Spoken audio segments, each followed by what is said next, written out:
La place du théâtre au CRILC et à l'égard aussi des autres disciplines parce qu'il y a beaucoup de disciplines au CRILC. Je ne les ai pas comptées, mais il y a seulement plus d'une dizaine de disciplines qui se croisent au CRILC. Alors c'est justement cette idée de croisement.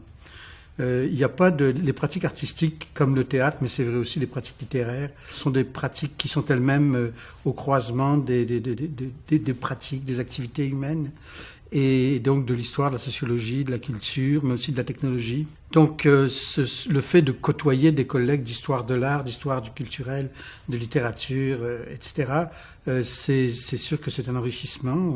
Je pense mutuellement, on s'enrichit.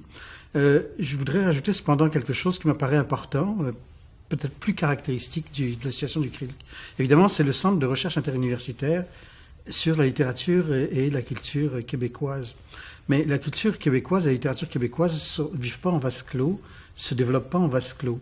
Le Québec, c'est une banalité, mais il faut le rappeler, le Québec est quand même ouvert, a toujours été ouvert sur le monde, et c'est encore plus vrai pour le théâtre québécois.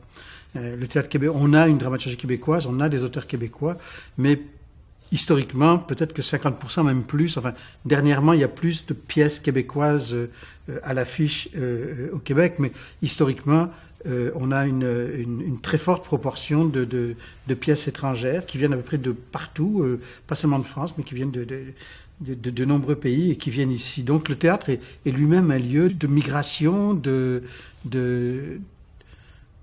en fait, l'exemple, enfin, le terme qui vient à l'esprit, c'est celui d'échange culturel.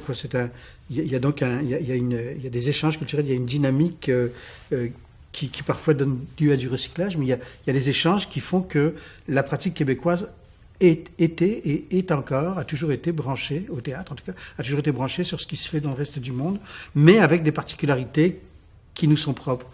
Et le CRILC, bien que ce soit sur la littérature et la culture québécoise, il a justement cette ouverture-là qui est nécessaire. Donc je dirais que le CRILC, c'est un centre de recherche sur la littérature et la culture québécoise dans un contexte global qui est celui des pratiques internationales, universelles, en fait.